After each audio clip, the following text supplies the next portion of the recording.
Teka muna, wala ba nga, ang dami yung mga kaibigan, ayan, kayo ni dating Pangulong Erap, ang dami na magitan nung, kayo nagkasundo. Oo. Ngayon ba wala ba namamagitan sa inyo ng Pangulong Marcos? Ibang ugali. Mukhang ibang isip eh. Kilala ang Pangulong Marcos na ang bait-bait nga daw, kaya dami nagsasamantala sa kanya. Bakit hindi kayo magkasundo naman? Ibang klase.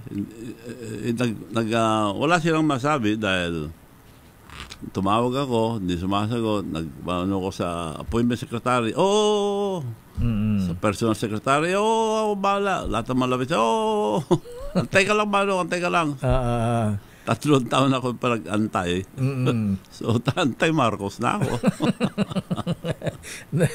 Dahil ang tagal mong kang pinaghantay-antay, so nag-antay Marcos ka na tuloy. Ayan.